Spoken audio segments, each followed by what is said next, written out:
Salut à toutes et à tous et bienvenue dans ce nouvel épisode dans lequel j'ai reçu David Serfati.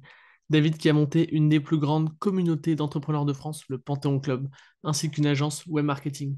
Il revient sur son parcours, sur comment il s'est lancé dans le dropshipping alors qu'il était encore étudiant, comment il a lancé son agence marketing et comment il a fait pour ne jamais devoir aller chercher de clients. Donc restez bien jusqu'à la fin car il donne plein de tips et astuces, notamment si vous vous lancez sur le web. Il explique aussi comment il a lancé un premier projet NFT avec ses associés, comment ils se sont trompés, puis comment ils ont pivoté pour aujourd'hui créer le Panthéon Club, qui est une des communautés les plus actives de France. Mais avant d'aller plus loin, téléchargez votre guide gratuit dans la description, le nouveau système pour lancer un business en ligne. Vous allez découvrir comment trouver des clients sans liste email, comment créer des offres premium qui se vendent à plus de 6 000 € l'unité et comment lancer un business et passer de 0 à plus de 2 000 € par mois sur Internet. Donc téléchargez ça, c'est dans la description, c'est gratuit et je vous souhaite un bon épisode.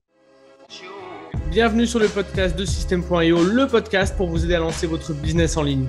On analyse les stratégies les plus efficaces des meilleurs entrepreneurs du web. Salut à toutes et à tous et bienvenue dans ce nouvel épisode. Aujourd'hui, j'ai le plaisir de recevoir David Serfati. David, comment ça va aujourd'hui? Ça va super et toi? Yes, au top. Bah écoute, au top. On a parlé un petit peu en off, en un petit quart d'heure. Je te connaissais pas avant. Là, je te connais un peu mieux, donc on démarre l'épisode tranquillement. Pour ceux qui ne te connaissent pas, est-ce que tu peux commencer par te présenter, s'il te plaît? Yes, pas de souci. Donc moi c'est David, du coup, 28 ans. Voilà, je ne sais pas si c'est important ou pas de le dire, mais je préfère le Ça préciser. peut, toujours ça. Du coup, je suis cofondateur d'une agence marketing, donc spécialisée en acquisition, même un petit peu plus large au final quand on accompagne nos clients, qui s'appelle O Wanted, et aussi cofondateur du Panthéon Business Club, donc un club d'entrepreneurs. Écoute, on va parler un petit peu de ton agence, mais surtout du club. Pour commencer, est-ce que tu peux nous expliquer un petit peu comment tu t'es lancé, pourquoi tu t'es lancé, est-ce que tu étais salarié ou pas? Un petit peu ton histoire quand tu as lancé tes entreprises. Ok.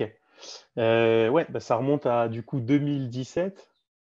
Donc j'étais en alternance à la Société Générale. Et puis j'ai découvert le dropshipping. Donc Ok. par l'intermédiaire d'un ami qui du coup lui m'avait proposé, m'avait dit ouais, en ce moment on entend pas mal parler du dropshipping, c'était chaud, on lance une boutique. Donc lui c'est un entrepreneur assez chevronné du coup, donc il m'a pas mal épaulé là-dedans sur cette première expérience, on va dire. Et du coup, on a lancé notre première boutique Shopify. Et après, en fait, ça en suivi 2, 3, 4, 5, 6. Puis après, on a commencé à faire pas mal de drops. Donc, ça a été cool puisque ça m'a permis de me former sur pas mal de thématiques. Tu vois, par exemple, le market, enfin, en Mhm. tout cas, d'appliquer ce que j'avais appris, tu vois, à l'école. Donc, le marketing, la vente. Et en fait, tu touchais à tout, quoi. Facebook Ads, j'ai découvert comme ça Facebook Ads. J'ai vraiment fait mes armes là-dessus. Recherche produit, comptabilité, enfin bref, tu vois, tu touches à tout et ça, c'était vraiment cool. Et en fait, suite à ça, bah, j'ai fini mon alternance. On m'a proposé un CDI, j'ai refusé puisque j'arrivais à vivre du dropshipping. Et donc, derrière, bah, je me suis dit, bah, ça y est, Banco, je me lance dropshipping. Ça a été un petit peu pour moi, c'est un petit peu mon coussin de sûreté, tu vois, Mhm. en mode, bah, en fait, je me lançais pas avec rien au final. Je me lançais quand même avec quelque chose d'assez concret. Ouais, c'est clair. Même si, même si, tu vois, sur le long terme, je savais que je voulais pas faire ça toute ma vie. Parce que dropshipping AliExpress, ça correspondait pas forcément à 100% à mes valeurs, mais je le Ouais. prenais plutôt comme un centre de formation, tu vois. Mhm.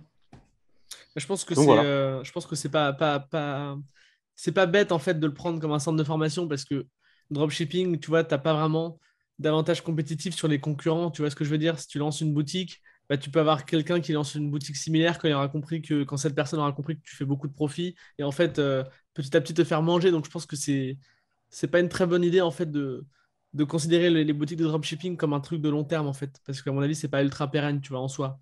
Et donc voilà. Et aussi, je trouve ça marrant le fait que tu commences en disant j'étais, bah là, tu es en alternance, mais ça aurait pu être j'étais en CDI. Et j'ai découvert le dropshipping parce qu'il y a pas mal d'histoires d'autres personnes d'ailleurs qui sont passées sur ce podcast qui commencent comme ça en fait. J'étais en CDI et j'ai découvert le dropshipping. Donc c'est assez marrant. Euh, Bah, surtout en 2017, il y avait deux choses. ouais. C'était un peu dropshipping et tu sais, marketing de réseau. Tu vois, tu avais un peu les Mhm. deux écoles. Et ça, je trouve que c'est des bonnes écoles, même si enfin, voilà, il y en a plein qui, pour plein de raisons, tu vois, tu peux être contre. Ouais. En tout cas, moi, le dropshipping AliExpress, tu vois, ça m'a jamais fait kiffer non plus de vendre des produits plus chers. Mais bon, ça a été une bonne, enfin, ça a été vraiment un bon centre de formation pour aller pousser un peu le market et apprendre à utiliser les outils, quoi. Créer ton Ah, site, c'est clair. etc. Donc, c'est cool. C'est quoi la chose la plus importante et la plus, on va dire, valuable que tu as retenu cette expérience, qui t'a aidé pour la suite? Franchement, je crois que ça a été le test. Ok, Tu vois, typiquement, je pense qu'il y a. Ouais, je crois que le dropshipping, moi, ça a été le test. ouais, Et aussi, pas avoir peur aussi d'investir de l'argent. Tu vois, de mettre de l'argent sur la table. Parce que moi, typiquement, c'était un peu ce qui m'a débloqué. C'est-à-dire que le dropshipping, tu peux tester un produit, ça marche pas. Tu testes à 50 euros au jour, ça marche pas. Et en fait, c'est avoir cette force-là de se dire, bah, tant pis, je vais quand même retester d'autres angles, etc. Toujours continuer, continuer. Et essayer de t'intéresser, de voir un petit peu les retours, d'analyser la donnée, etc. Et après, de jouer, bah, enfin, de jouer, tu vois, sur le prix, d'améliorer ta page de vente, tu vois, de modifier certaines ouais, choses qui, des fois, tu vois, sont juste. Tu vois, il manque des fois un rien ouais, c'est clair. bah, pour vendre, en fait. Ouais, c'est clair. Et moi, ça m'a beaucoup débloqué. Pareil aussi, bah, niveau dépenser, donner pour recevoir, bah, c'était un petit peu le truc aussi. C'était tester un produit. Je sais que j'avais des budgets pour tester, alors qu'au début, je partais avec rien. Et pareil aussi, ça a été ma première formation que j'ai achetée, dropshipping, D'accord. où ça, c'était assez drôle. Et ça a été vraiment un déclic, je pense, où j'arrivais pas à faire de vente. Enfin, en tout cas, au tout début, j'arrivais pas à faire de vente. Et du coup, mon ami, du coup, Didier, que je salue, et que je remercie aussi, qui m'a beaucoup aidé, On qui m'avait beaucoup l'embrasse. aidé et qui m'aide toujours beaucoup. Petite C'est le dédicace à cofo- Didier. ouais, ben, c'est le cofondateur de. Je lui fais un peu de pub en même temps, Ouais, cofondateur de Innercare. Je sais pas si ça vous parle, ma coiffeuse afro. d'accord. Donc, c'est une grosse NVB sur Paris et franchement, ça cartonne. Donc gros big up à lui. En fait, on a donc lui à ce moment-là développé sa plateforme de mise en relation de coiffeuse. Mhm. Et puis moi, je faisais du drop à côté. Du coup, on faisait du drop ensemble. Et en fait, il m'avait dit, ah, j'ai fait un podcast avec un gars, si tu veux, Florian Tepp, et vas-y, contacte-le de ma part. Je ne crois pas qu'il fasse de la formation, mais lui, c'est un killer en dropshipping. Du coup, je l'ai contacté. Il ne voulait pas faire de formation. Et je lui dis, ouais, mec, j'ai trop envie, tout. Dis-moi ton prix, c'est mon prix, tu vois. Il était à Bali, puis il m'a dit, écoute, c'est simple, c'est 1000 euros si tu veux. Je te fais 10 heures de formation. Tu vois, j'ai jamais acheté de formation. Mais du coup, je lui ai fait un virement de 1000 euros à ce Florian. Et en fait, après, bah, ce qui s'est passé, c'est qu'il m'a formé. On se levait les matins. Enfin, je me levais puisque lui était à Bali. Décalage horaire oblige. Donc, je me levais très tôt pour pouvoir bosser puis avant d'aller au boulot. Et donc, il m'a formé, il m'a aidé. On est revenu sur des choses peut-être qui pouvaient être bloquantes. Donc, j'ai profité de son expérience. Ça m'a permis de faire mes premiers euros, enfin, mes premiers vrais euros, tu vois, en Mhm. dropshipping. Et puis après, bah, d'en vivre dès le premier mois, tu vois, j'arrivais à aller taper les 3 4 000 euros de chiffre d'affaires, non, de bénéfices même. Ah ouais, Donc, de bénéfices, parce que j'étais, ouais, de bénéfices. Donc, ça tournait autour de, tu vois, je faisais, franchement, je me souviens plus, mais ouais, je tournais à peu près à 10 000 euros ouais, 10 000 euros de chiffre d'affaires et je faisais 3 4 000 euros de bénéfices, tu vois. Donc, d'accord. le Et 30-40%, c'était cool. ouais, tu m'étonnes, c'est énorme. Et est-ce que tu fais encore du. T'en fais encore aujourd'hui? T'as encore des boutiques qui tournent? Non? Ou pas du tout, c'est Non, fini. plus du tout. En fait, D'accord. j'avais vraiment utilisé ça. Dropshipping, je te dis, c'était vraiment mon premier test un peu entrepreneurial. Et Ouais. puis après, derrière, j'ai eu la chance de me faire contacter par Google, du coup, euh, pour devenir, en fait, rentrer dans un programme et devenir formateur en marketing digital. Donc, D'accord, je me ok. suis fait former. Ouais. Et à ce moment-là, tu vois, je connaissais même pas. Enfin, je connaissais de nom Google Ads, mais j'en avais jamais fait, parce qu'à l'époque, c'était vraiment du. J'ai été pris, et du coup, je suis rentré formateur. Et puis là, je me baladais pendant 2 ans, je me baladais un peu partout en France. Et je formais les chefs d'entreprise dans les CCI et tout, marketing digital. Et c'est là d'ailleurs que j'ai rencontré mon associé, qui était aussi chez Google. Ok, c'est énorme. Et alors, quand est-ce que tu as lancé ton agence Wanted? Est-ce que c'est juste après ou est-ce qu'il y a eu des choses avant? Comment, en fait, comment t'en arrives du dropshipping? Comment tu passes de dropshipping à lancer ton agence de SEA? Bah, en fait, ça a été assez naturel au Mhm. final parce qu'on a développé nos armes du coup. Enfin, moi, j'étais vraiment expert, mais full expert Facebook. Puis après, on est rentré chez Google. Donc là, j'ai commencé à aller tâter un petit peu, tu sais, Tag Manager, Analytics, Google Ads, Ouais. et plus. Et puis même, ouais, en fait, même au plus large que ça, tu vois un peu la logique marketing, etc. Donc ça, c'était hyper intéressant et ça a été aussi une très très bonne école pour moi. Et en fait, suite à ça, bah, forcément, tu sais, quand tu es formateur et que tu te balades dans toutes les CCI, chambres de commerce, un peu partout en France, bah, forcément, tu commences à tu arrives dans un amphi et tu as que des chefs d'entreprise. Bah, à la fin du cours, tu vois, ils viennent te voir: «Oui, est-ce que vous pourriez nous aider? Est-ce que vous pouvez gérer mes comptes pour moi?» et cetera. Ouais. Donc ça, c'est des choses, tu vois, on peut se faire solliciter. Donc en fait, bah, j'avais quelques clients, Guillaume aussi en avait et en fait, bah, à un moment donné, tu vois, chacun bossait de son côté, chacun faisait ses clients en mode freelance et on s'est dit: «Bah, mec, est-ce que tu es chaud, alors attends, comment c'était? Ouais, enfin, non, avant ça, en fait, ce qui s'était passé, c'est qu'il y a eu le covid, il y a eu le confinement Oui. et en fait, on s'était dit: «Est-ce que tu es chaud?» On avait chacun nos clients de notre côté et puis je lui ai dit: «Ouais, de toute façon, là, maintenant, c'est fini, on bouge plus, chacun chez soi. Est-ce que tu es chaud? On se fait un peu de drop?» Ça, c'est 2 ans après, tu vois? Mhm. Et en fait, je me suis remis au dropshipping, mais avec Guillaume. Lui, c'était un tueur Google Ads et moi, j'étais assez bon Facebook Ads. Et du coup, on a commencé à faire du drop ensemble. Et en fait, après, on a rassemblé nos clients pour aussi gagner du temps. On les a rassemblés dans l'agence au Wanted. Donc, en fait, on faisait du drop au Wanted. Puis après, on a lâché vite le drop pour se concentrer sur Wanted. Et en fait, c'est comme ça que l'agence s'est montée de manière assez naturelle. D'accord, ok. Donc en fait, ouais, vous n'avez pas vraiment, entre guillemets, euh, poussé pour avoir des clients, ils sont venus un peu d'eux-mêmes. Et aujourd'hui, c'est ce que tu me disais en off, que vous n'avez pas tellement scalé l'agence, que c'était pas ton objectif. Donc j'imagine que c'est encore peut-être tes mêmes clients, ou alors c'est des clients qui viennent du bouche à oreille, et puis vous forcez pas trop l'acquisition, non? Ouais, en fait, c'est exactement ça. Ok. C'est que si tu veux, nous, de base, bah, on avait chacun nos clients en free. Mhm. Ensuite, derrière, on les a montés dans une structure pour essayer d'automatiser au maximum, enfin, gagner du temps plutôt qu'automatiser. Ouais. C'est un bien grand mot, mais tu vas essayer de gagner du temps, tu vas tout centraliser. Moi, pouvoir bénéficier de l'expérience de Guillaume et Guillaume de la mienne, tu vois. Et en fait, ça se passe super bien. Enfin, tu vois, on bosse ensemble et tout. Mais c'est vrai que la partie, bon, après, on a un site, etc. Mais tu vois, on n'a jamais vraiment euh, fait de vrais tunnels de vente, enfin, tu Ouais, vois, je sur, comprends. sur l'agence en tout cas. C'était pas la vocation. En fait, on s'est vite rendu compte, parce qu'on s'est fait pas mal d'amis chez Google qui sont passés par des agences, etc. Et nous, on s'est rendu compte que le modèle agence, n'était pas un modèle qui nous. En tout cas, tu sais, de grosses agences, en tout cas, qui nous faisait kiffer. Mhm. Donc là, pour le coup, c'est vraiment un titre personnel. Et puis nous, enfin, on voulait vraiment essayer de. L'agence, on le voit plus, d'ailleurs, même toujours, comme un peu notre rentrée d'argent, tu vois, sûre. Ouais. Donc là, pour le coup, tu vends de la prestat de service, c'est beaucoup plus rentable que l'e-commerce. Ouais, bien sûr, ouais. Mais il y a ce côté, il faut du temps homme, en fait. Donc c'est voilà, c'est différent, mais c'est un autre Bah business, en là, fait. exactement. Là, tu vois, on passe du temps forcément sur l'agence, Mhm. surtout que c'est nous qui faisons la prod, etc. Après, bien sûr, des fois, tu vois, on passe par des freelances, des fois, si besoin ou quoi. Mais on Ouais. n'avait pas pour vocation, tu vois, de monter une grosse agence.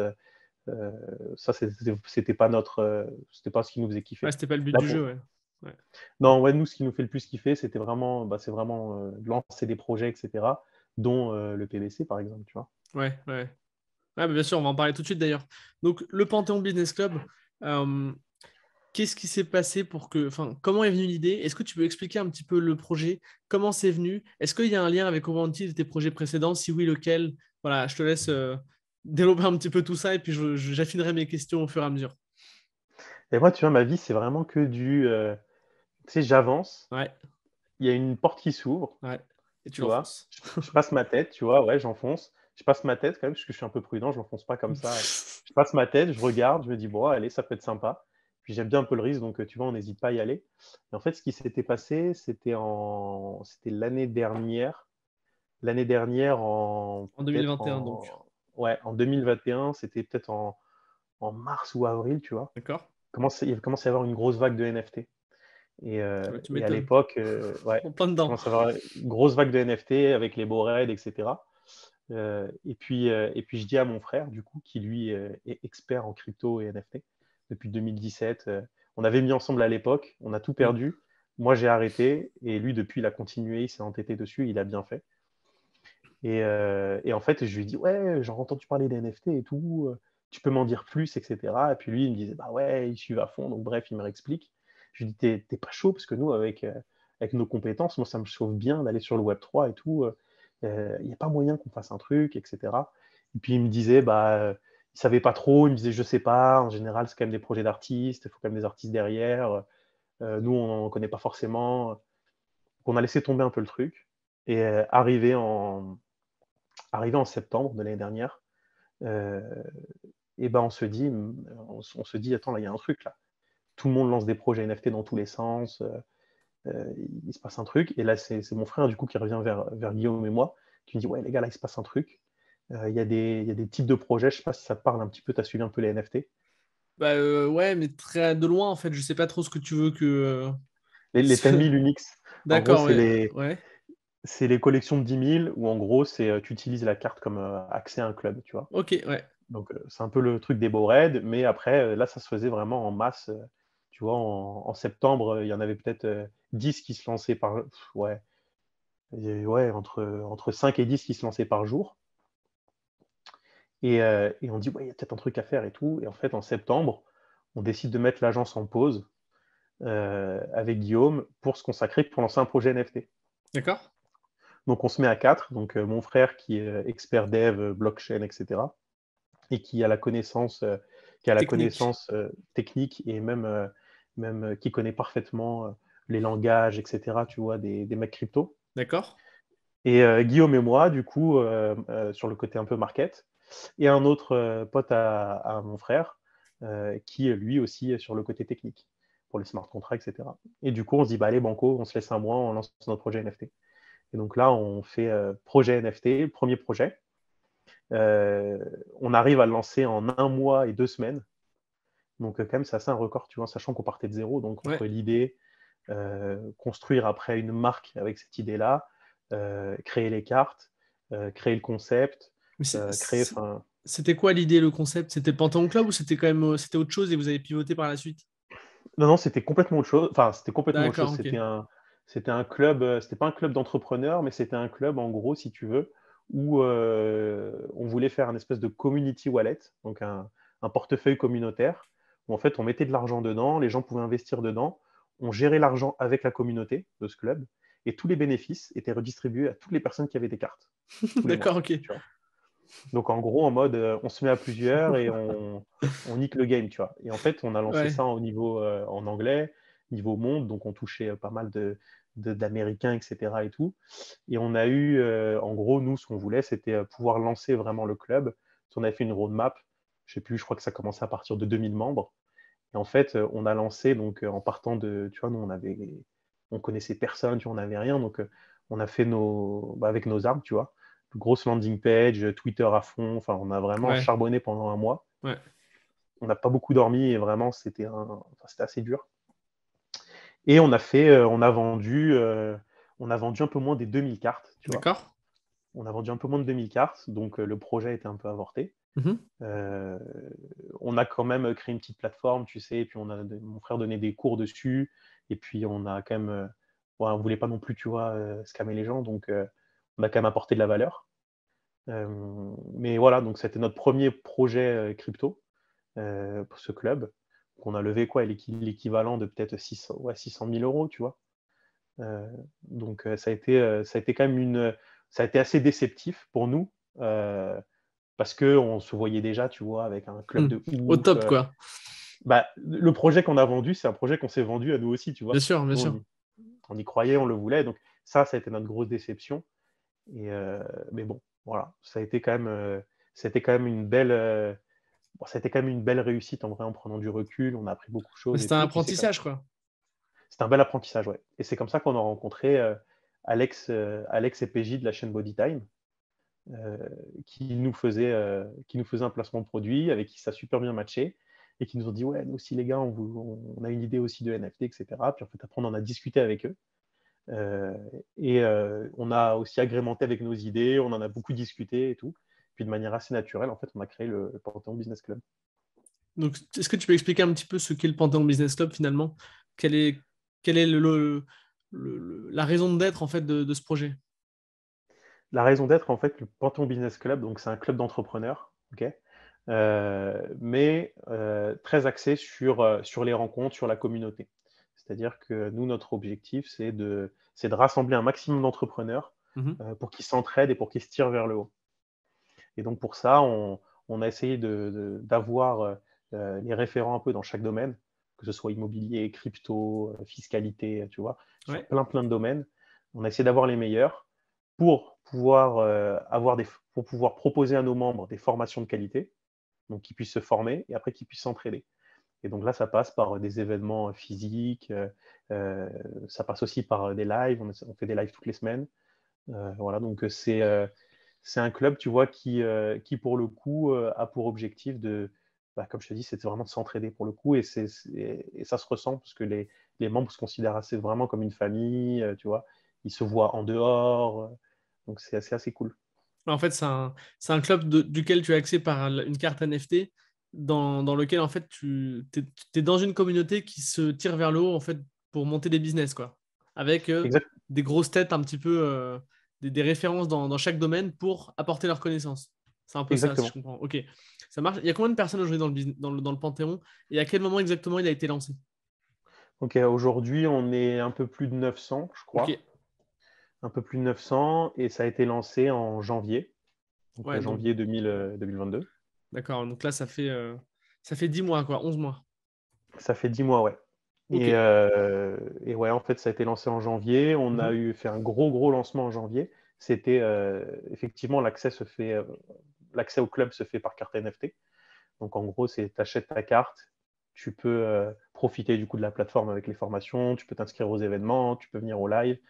Tu as accès aussi au programme sportif de Bodytime, tu vois. Enfin, vraiment, pour le coup, on a vraiment essayé de donner un max de valeur aux membres.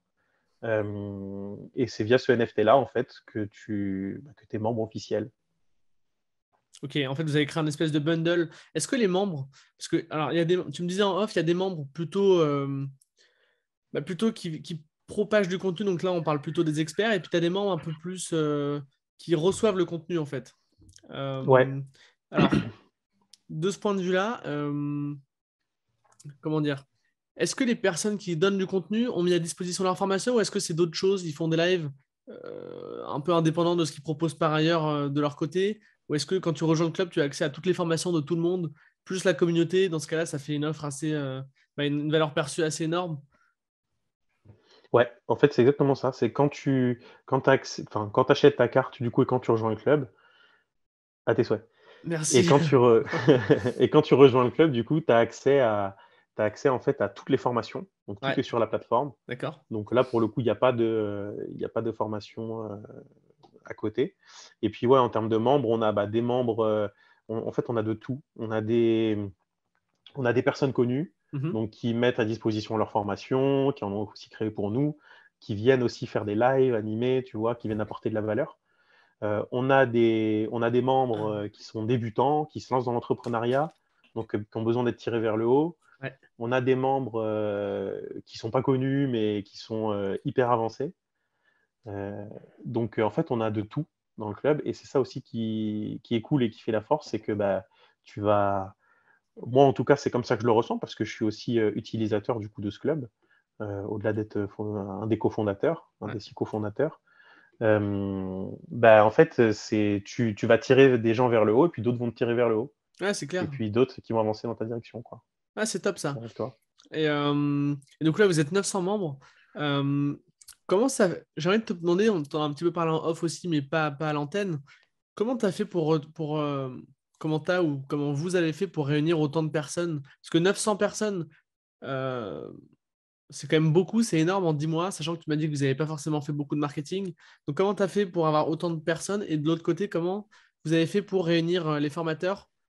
Puisque ils mettent à disposition leur contenu. Je ne sais pas comment ils sont, s'ils gagnent de l'argent ou pas sur les accès. C'est pas forcément ici qu'il faut en parler, mais comment tu as fait pour convaincre à la fois l'offre en fait et à la fois la demande finalement?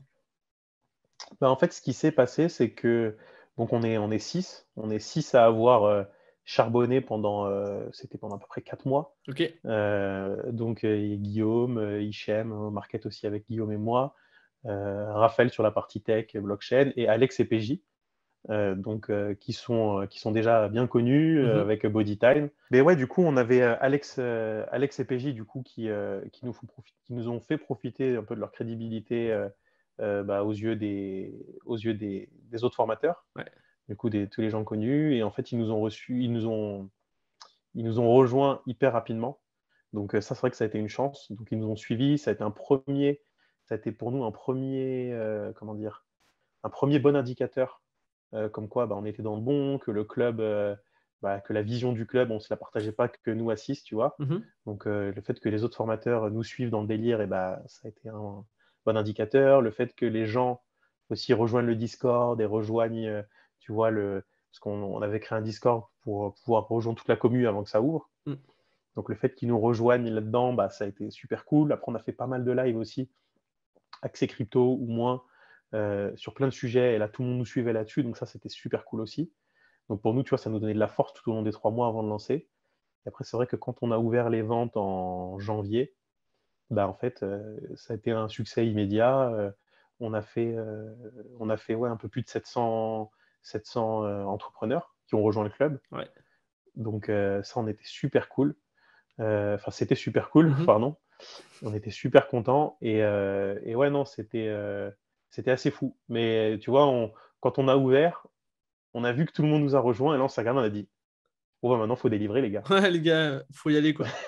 Maintenant, il faut y aller. Du coup, en fait, après, on s'est mis dans une phase février, mars, avril, mai. On s'est mis dans une phase où fallait développer la plateforme de formation. Parce que la difficulté, c'était que la plateforme doit être accessible via carte NFT. Mhm. Donc, on a développé notre plateforme de formation. On a aussi organisé les lives qu'on avait promis. Donc, on a organisé tout ça. Plus, on a organisé aussi les 2 premiers événements qui ont eu lieu en mai et en juin. Donc le premier, c'était à Paris, au Palais Maillot. C'était pour remercier un peu les 500 premiers adhérents. Donc pour les remercier, on a fait un gros cocktail, ça c'était super cool. Ok, trop bien. Et ouais. Et le deuxième événement, c'était pour le coup accessible à tous les gens de la commu. Et là, c'était à Toulon. On a fait un zénith, le zénith de Toulon. Ok. Ouais, c'était assez ouf. Et on a eu en tant que speaker Idriss Aberkan, Oussama Hamar et Enzo Honoré. Ok, ouais, Et top. donc, Du coup, ouais, c'était un max de. vous avez fait venir Enzo de Thaïlande, non? Parce qu'il habite pas en France, lui, il me semble. Alors à ce moment-là, il était, je crois, au Portugal. D'accord. Ok. Je crois qu'il était au Portugal, mais ouais, il est venu pour Trop nous. bien. Ouais, il fait partie du club, il est formateur, il est speaker. Il donne beaucoup de force, Enzo. Il Ok, est trop top. bien. C'est top. Et j'aurais te demander avant de conclure. Donc, toi, là, grosso modo, t'es sur, de ce que je comprends, tu es sur deux projets principaux qui sont le Panthéon et puis ton agence. Même si ton agence, comme tu disais, tu es moins dessus. Comment tu t'organises pour gérer les deux projets en même temps? Est-ce que tu as des méthodes de productivité, d'organisation, peut-être des conseils là-dessus? Parce que dans notre audience, on a pas mal de personnes en fait qui sont en CDI ou qui ont déjà un travail et qui se lancent sur Internet en même temps. Et je sais que certains ont ce problème pour s'organiser parce qu'ils ont une famille, etc. Et c'est pas évident. Donc, est-ce que tu as des choses à apporter là-dessus? Ouais, je peux vous dire un petit peu comment ce que je fais, mais après, bon, moi, pour le coup, ça s'applique à moi. Et j'ai beaucoup testé, tu vois. Ouais, On revient un petit peu au truc de test. c'est clair. C'est, j'ai testé pas mal de choses et des fois, je me rends compte que je suis pas productif, des fois, je le suis plus. Et Mhm. une fois que tu as trouvé ton truc, c'est pour les auditeurs, une fois que tu as trouvé ton truc qui marche, moi, par exemple, ce qui marche pour moi, tu vois, c'est me lever tôt. J'aime me lever tôt. Enfin, en tout cas, commencer à travailler tôt. Donc moi, je sais que ma journée, je suis beaucoup plus productif et par exemple le soir tard, même si ça m'arrive des fois de travailler tard si j'ai pas le choix, mais je sais qu'à ce moment-là, tu vois, mes piles sont down et c'est fini quoi. Je suis lent pour faire mes tâches et tout. Après, sinon, niveau organisation, je me libère et j'essaie de me libérer un max le cerveau. Ouais. Et donc pour ça, j'utilise, tu vois, un truc d'organisation type Notion. Ah oui, ok, Euh, ouais. Notion, ouais. Ouais. Ouais, donc j'ai un Notion de bien, bien carré Ok. où je suis mes projets, mes tâches, les trucs en cours. Tout est écrit et en général, et puis c'est ce qu'on a fait pour le Panthéon aussi, surtout quand on est 6 associés, donc tu vois, il Mm. faut que l'info circule. Donc là, pareil, on a un Notion qui est hyper complet avec tout qui est mis dedans.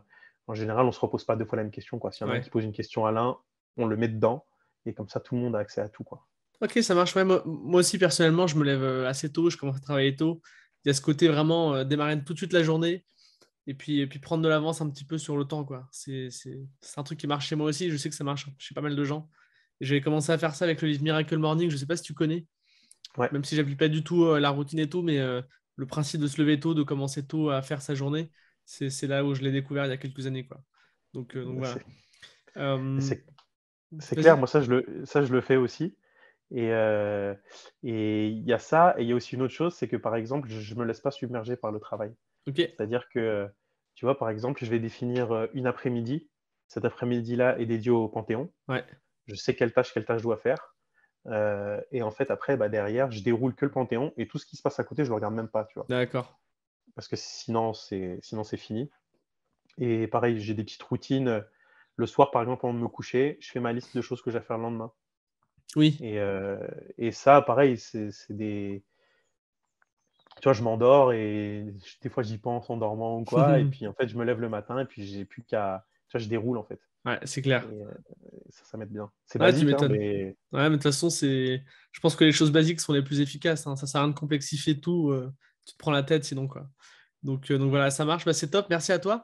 Est-ce que tu aurais peut-être un livre à nous recommander? Alors, je ne sais pas si tu lis, on n'en a pas du tout parlé. Mais si oui, est-ce que tu as un livre à nous recommander? Ouais, j'en ai même plusieurs. Ouais, Après, je t'en prie. ça dépend sur quelle thématique. Bah écoute, Euh, peut-être ce qui t'a le plus aidé dans ton parcours. bah, alors, moi, ce qui m'a lancé, en tout cas, et ce qui a été un gros déclic pour moi à l'époque, ça a Mhm. été les deux livres Père et super pauvre et Ouais, Semaine des 4 heures. il classique. Donc, c'est les classiques. Donc, Ouais, ceux-là, ça a été vraiment game changer pour moi. C'est ce qui ok, m'a permis de me lancer. ça marche. C'est clair que ces livres, ils sont beaucoup cités sur le podcast. C'est des grands classiques, voilà, à lire et à relire, surtout pour les personnes qui se lancent, voilà, qui nous découvrent. Euh, c'est quoi la suite pour toi et la suite peut-être du Panthéon? Comment tu envisages Bah, la suite? écoute, pour le Panthéon, là, ça continue de rouler au fil des mois. Là, on prépare justement, on a un événement ce samedi Ok, qui va se dérouler à Lyon. On en a un autre en décembre donc ce samedi, qui est c'est fin novembre, du coup, fin octobre. fin octobre, ouais. On en a un là, justement, bah, du coup, à Lyon. On en a un autre aussi prévu à Paris. On n'a pas encore la date, mais ce sera début décembre. Ok, On ah n'a ouais, pas encore la date exacte. Donc ça, ce sera encore deux autres événements qui arrivent.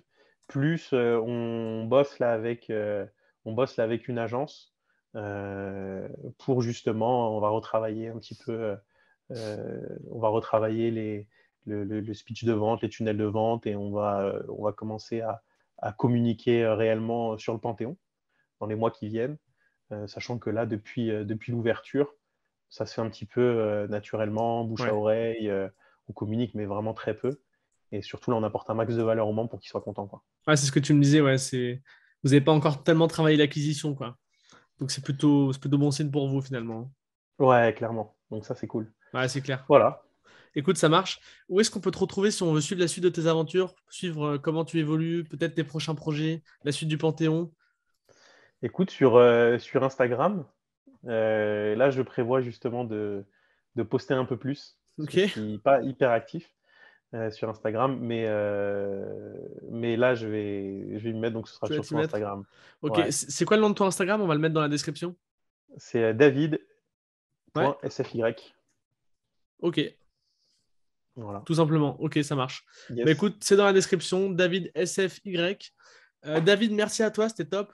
Je sais pas si tu as des choses à ajouter, des choses dont tu voulais parler avant qu'on termine. Sinon, enfin voilà, dis-moi, sinon on va conclure. Non, bah, c'est parfait. Merci à toi, du coup, et à Aurélien de me recevoir Ouais, sur votre podcast. yes, bah, avec grand plaisir. Super cool. Yes, avec grand plaisir, c'était top. Pour ceux qui sont encore là, bah, n'hésitez pas à aller voir ce que fait David, à me contacter à antoine@system.io pour me faire des suggestions, des remarques, n'importe quoi. Puis à télécharger votre guide dans la description, le nouveau système pour lancer un business en ligne. Et puis je vous dis dans 2 semaines pour le prochain épisode. Salut à tout le monde. Salut David. Salut. Merci à toi d'avoir écouté l'épisode jusqu'au bout. Si tu as aimé, je t'invite à mettre 5 étoiles sur les plateformes, à commenter, à partager auprès de tes amis. Puis si tu as des retours à me faire, n'hésite pas à me contacter à antoine@system.io. Et moi, je te dis rendez-vous à la semaine prochaine. Allez, salut!